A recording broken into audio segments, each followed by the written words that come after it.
Hello বন্ধুরা, আজকের এই অসাধারণ গল্পে তোমাদের স্বাগত। আমার নাম সুমিতা। আমার বয়স ২৩ বছর। আমার বাড়িতে আমি, আমার মা বাবা আর বড় ভাই থাকি। আমার পড়াশুনো প্রায় শেষের দিকে, কিন্তু এখনও ভবিষ্যতের কোনো পরিকল্পনা করিনি। বাবা চাকরি করেন, আর আমার ভাইও যেখানে কাজ পায় সেখানে হাত লাগায়। আমাদের সবার জীবন ভালোই চলছিল, কিন্তু এরপর আমার সঙ্গে এমন কিছু ঘটতে চলেছিল যা আমি স্বপ্নেও ভাবিনি। একদিন বাবার কলকাতা ট্রান্সফার হয়ে গেল। এজন্য আমাদের বাড়ি ছেড়ে কলকাতা চলে যেতে হলো। এখন আমরা কলকাতাতে একটা ভাড়া বাড়িতে থাকতে শুরু করলাম। আমি ভাবলাম এবার আমিও চাকরি করব আর বাড়ির লোকদের আর্থিক সাহায্য করব। চাকরির খোঁজে এদিক ওদিক ঘুরলাম, কিন্তু কোথাও কিছু জুটল না। হতাশ হয়ে বাড়ি ফিরে এলাম। বাড়ির লোকে আমাকে বোঝালো কোথাও না কোথাও চাকরি জুটে যাবে। একদিন গ্রাম থেকে ফোন এলো, আমার পেশির শরীর খুব খারাপ। এটা শুনে মা আর বাবা তড়িঘড়ি গ্রামের উদ্দেশ্যে রওনা দিল। বাড়িতে শুধু আমি আর ভাই রয়ে গেলাম। গ্রামে পৌঁছে বাবা ফোন করে জানালো তাদের কমপক্ষে ২০ দিন লাগবে। আমাকে বলল, তুই তোর ভাইয়ের খেয়াল রাখিস। আসলে ভাই প্রতিদিন রাতে ঘুমোতে যাওয়ার আগে মদ খান। মদ খেয়ে তিনি এমন অবস্থায় চলে যান যে কিচ্ছু বোঝেন না। মাঝে মধ্যে তো তার প্যান্টও খুলে যায়, তাই তার দেখাশুনো করতে হয়। একদিন ভাই কাজ থেকে ফিরে বললেন, সুমিমা, আমার এক পুরনো বন্ধু আসবে। আমি বুঝলাম ভাই এবার মদ খাওয়ার প্ল্যান করছেন। পরদিন ভাইয়ের কাজ ছিল না। আমরা দুজনে খাওয়া দাওয়া করে ঘুমিয়ে পড়লাম। সকালে আমি যখন বাড়ির কাজে ব্যস্ত, তখন দরজায় বেল বাজল। দরজা খুলে দেখি ২৭-৩০ বছরের একজন লোক দাঁড়িয়ে। তিনি জিজ্ঞেস করলেন, তুমি কি রবিউলের বোন? আমি হ্যাঁ বললাম। তারপর জিজ্ঞেস করলাম, আপনি কে? তিনি বললেন, আমি তোমার ভাইয়ের বন্ধু। আমি বুঝলাম এই সেই লোক যার কথা ভাই কাল বলেছিলেন। আমি লক্ষ্য করলাম তিনি আমাকে একটু অন্যভাবে দেখছেন। আমি ভাবলাম হয়তো এমনিই দেখছেন, তাই গায়ে লাগালাম না। ঠিক তখনই ভাই এসে পড়লেন, বললেন, স্বাগত। দুজনেই দুজনকে জড়িয়ে ধরলেন। তাদের দেখে আমারও ভালো লাগলো। ভাই আমাকে বললেন, যা বোন, চা বানিয়ে আন। আমি চা বানাতে চলে গেলাম। ওরা দুজনে গল্প শুরু করলেন। চা বানিয়ে আনলাম। দেখি দুজনেই হাসি ঠাট্টা করছেন। আমি আগে ভাইকে চা দিলাম, তারপর তার বন্ধুকে চা দিতে ঝুঁকতেই লক্ষ্য করলাম তিনি আবার আমার দিকে অন্যভাবে তাকাচ্ছেন। তারপর আমাকে দেখে বললেন, রবিউল, তোমার বোন তো অনেক বড় হয়ে গেছে, ওর বয়স কত হলো? বাবা বললেন, এখন ওর বয়স ২৩ বছর। তার বন্ধু বললেন, তাড়াতাড়ি ওর বিয়ে দিয়ে দাও। এসব শুনে আমি মুচকি হেসে আমার ঘরে চলে গেলাম। সারা দিন ভাই আর তার বন্ধু গল্প করলেন। সন্ধে হতেই আমি বুঝলাম আজ এরা পার্টি করবে। ভাই আমাকে বললেন, বোন, পেঁয়াজ আর নোনতা কেটে একটা প্লেটে করে আন। ভাই মদের বোতল বার করেছেন। দুজনে টেবিলে বসে খেতে শুরু করলেন। আমার ভয় হচ্ছিল ভাই যেন বেশি না খান। ধীরে ধীরে পুরো বোতল শেষ করে ফেললেন। দুজনেই নেশায় টাল বয়ে গেলেন। কিচ্ছু বুঝতে পারছিলেন না।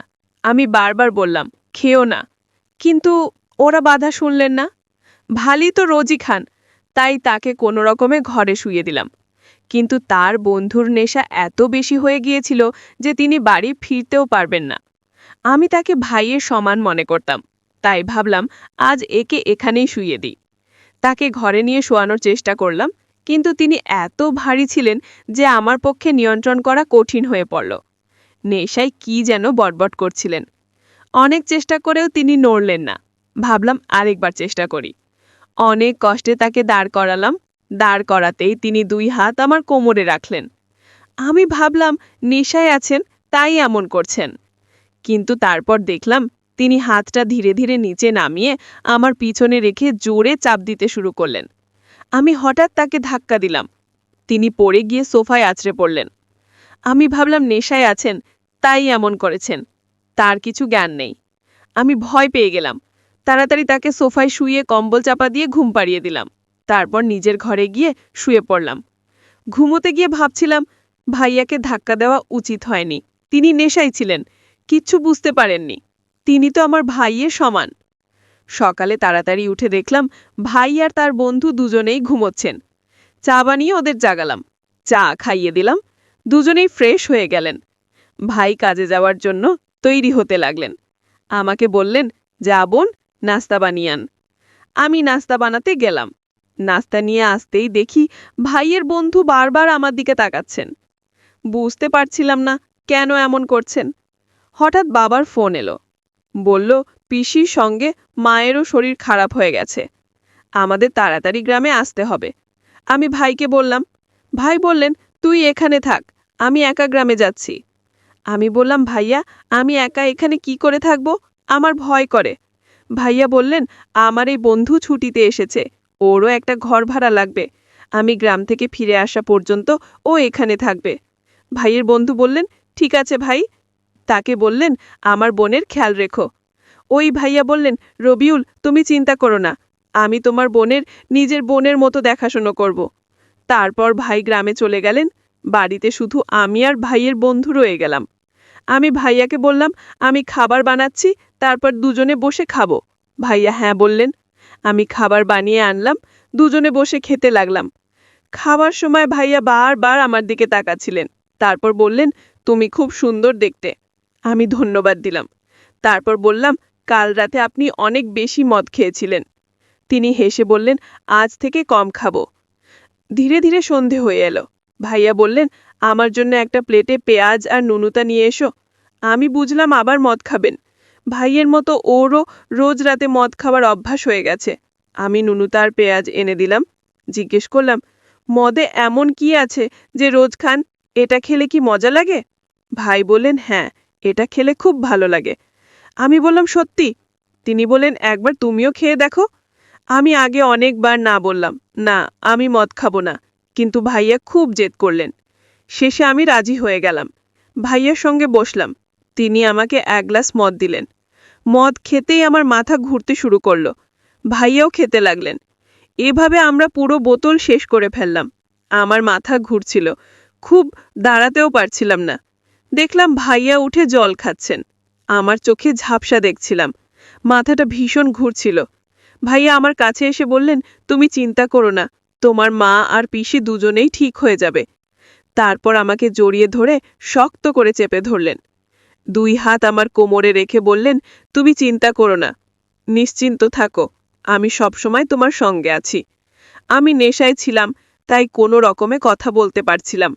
নেশা এত বেশি হয়ে গিয়েছিল যে হাঁটতেও পারছিলাম না। তারপর মাটিতে পড়ে গেলাম। ভাইয়া আমাকে কোলে তুলে তার ঘরে নিয়ে শুইয়ে দিলেন। দরজা বন্ধ করে আমার পাশে শুয়ে পড়লেন। বাইরে খুব জোরে হাওয়া বইছিল। আমার কিচ্ছু মনে নেই। আমার অবস্থা খুব খারাপ ছিল। ভাইয়া একটা কম্বল নিয়ে আমার গায়ে দিলেন। তারপর নিজেও কম্বলে নিজে ঢুকে পড়লেন। আমরা দুজনেই বিছানায় শুয়ে কম্বল মুড়ি দিয়ে ঘুমোচ্ছিলাম। ভাইয়ার খুব ঠান্ডা লাগছিল, তাই তিনি আমাকে শক্ত করে জড়িয়ে ধরলেন। আমার অবস্থা আরও খারাপ হয়ে যাচ্ছিল। নেশায় আমার কিচ্ছু জ্ঞান ছিল না। তারপর কখন ঘুমিয়ে পড়লাম জানি না। সকালে উঠে দেখি আমার হাত পা খুব ব্যথা করছে। তারপর দেখলাম ভাইয়া আমার পাশেই ঘুমাচ্ছেন। তিনি পুরোপুরি কাপড় খুলে শুয়ে আছেন। আমি ভয় পেয়ে গেলাম। তারপর দেখলাম আমারও অর্ধেক কাপড় খোলা। আমি আরও ঘাবড়ে গেলাম। বিছানা থেকে নামতে গিয়ে খুব জোরে ব্যথা অনুভব করলাম। সারা শরীরে ব্যথা। তাড়াতাড়ি কাপড় পরে হাঁটার চেষ্টা করলাম, কিন্তু ব্যথার জন্য হাঁটতেও কষ্ট হচ্ছিল। ব্যথা এত বেশি ছিল যে আমি বুঝে গেলাম রাতে ভাইয়া আর আমার মধ্যে কিছু ভুল হয়েছে। আমি ভয়ে কাঁদতে শুরু করলাম। মনে মনে ভাবতে লাগলাম, যদি এটা বাড়ির লোকেরা জানতে পারে তাহলে কি করব। তারপর তাড়াতাড়ি গোসল করে তৈরি হয়ে নিলাম। বাইরে আসতেই দেখি ভাইয়া সেখানে আছেন। তিনি আমাকে জিজ্ঞেস করলেন, কাল রাতে মদ কেমন লাগলো, ঘুম কেমন হলো? আমি বললাম, মদ খেয়ে আমি খুব বড় ভুল করেছি। ভাইয়া বললেন, কিচ্ছু হয়নি, আমার তো কাল রাতে খুব মজা লেগেছে। আমার জীবনের সবচেয়ে বড় দিন ছিল, এমন দিন আর আসবে না। সত্যি আমার খুব ভালো লেগেছে। আমি সব বুঝে গেলাম। আমি আমার ঘরে চলে গেলাম। আধা ঘন্টা পর ভাই ফিরে এলেন। বাইরে আসতেই ভাই বললেন, মা আর পিসি এখন শরীর ঠিক আছে। তারপর ভাইয়াকে জিজ্ঞেস করলেন, আমার বোন তোমাকে বিরক্ত করেনি তো? ভাইয়া হেসে বললেন, না, ও তো খুব শরীফ আর ভোলা ভালা, আমাকে একটুও বিরক্ত করেনি। আমি সব বুঝতে পারছিলাম। আমি ঘরে চলে গেলাম। ভাইয়ের বন্ধুও তার বাড়ি চলে গেলেন। আমি বসে বসে ভাবছিলাম মদ খাওয়া উচিত হয়নি। তারপর ভাবলাম যা হয়ে গেছে তা হয়ে গেছে, আজ থেকে আর কখনো এমন ভুল করব না। তো বন্ধুরা, এই গল্পটা তোমাদের কেমন লাগলো কমেন্টে জানিও। এমন ভিডিও দেখতে আমাদের চ্যানেলটিকে সাবস্ক্রাইব করে রাখবেন।